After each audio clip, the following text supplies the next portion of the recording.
پیارے بچوں، آج میں جو آپ کو کہانی سنانے لگی ہوں، اس کہانی کا نام ہے قربانی کا بدلہ۔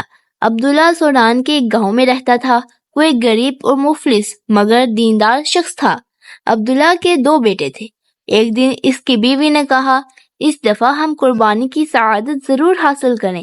میں نے کچھ پیسے اس نیت سے جمع کیے ہیں۔ عبداللہ سوچ میں پڑ گیا۔ جب پیسے جمع ہو گئے تو عبداللہ 9 ذی الحج کا روزہ رکھ کر قربانی کے جانور کی تلاش میں منڈی پہنچ گیا۔ اس نے ایک تندرست و توانا بکرا خریدا اور گاڑی پر لاد کر گھر کی طرف روانہ ہوا۔ راستے میں گاڑی خراب ہو گئی۔ ڈرائیور ابھی خرابی تلاش کر ہی رہا تھا کہ یکایک بکرے نے رسی چھڑائی، گاڑی پر سے چھلانگ لگائی اور دوڑ لگا دی۔ عبداللہ کی تو اوزان خطا ہو گئے۔ روزے کی حالت میں تھکن سے چور، گرمی کا موسم اور دوپہر کا وقت، وہ بھی جانور کے پیچھے بھاگا۔ بکرا ایک گلی میں داخل ہوا اور ایک کھلے دروازے والے گھر میں داخل ہو گیا۔ اس گھر میں جو چھوٹے بچے تھے، انہوں نے بکرے کو دیکھ کر شور مچا دیا۔ اماں ہمسائے نے ہمیں جانور بھیجا ہے۔ ماں بولی، ارے نہیں، یہ پڑوسیوں نے نہیں بھیجا بلکہ کسی اور کا ہے جو آ کر بھی لے جائے گا۔ بچے اب ضد پر آ گئے، نہیں اماں، ہمارا بکرا آ گیا، اب ہم اس کی قربانی کریں گے۔ عبداللہ اب اس گھر کی دہلیز پر پہنچ چکا تھا اور ماں اور بچوں کی گفتگو سن کر ایک فیصلہ کر چکا تھا۔ اجازت لے کر اندر داخل ہوا اور بچوں کی ماں سے کہا، بہن، عید تو بچوں کی ہوتی ہے، یہ بکرا اب ان بچوں کو مبارک ہو۔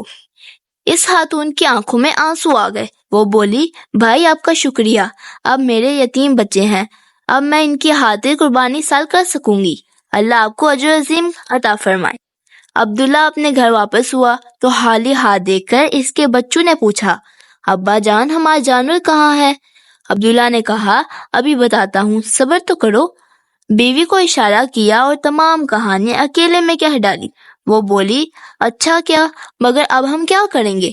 عبداللہ بولا، میں اپنے دوستوں سے مدد مانگتا ہوں، خیر ہوگی انشاءاللہ۔ اس طرح کچھ پیسے جمع کیے اور دوبارہ منڈی روانہ ہوا۔ دیکھتا کیا ہے کہ گاڑی جانوروں سے لدی ہوئی اس کے قریب آ کر رکی۔ عبداللہ نے ایک بکرے کی طرف اشارہ کر کے پوچھا، اس بکرے کی قیمت کیا ہوگی؟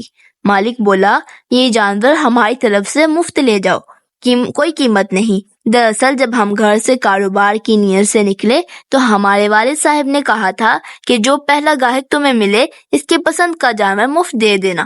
عبداللہ کی خوشی کا تو کوئی عالم نہ رہا۔ پیارے بچوں، اگر آپ کو یہ کہانی اچھی لگی ہو تو ہمارے چینل کو سبسکرائب کریں۔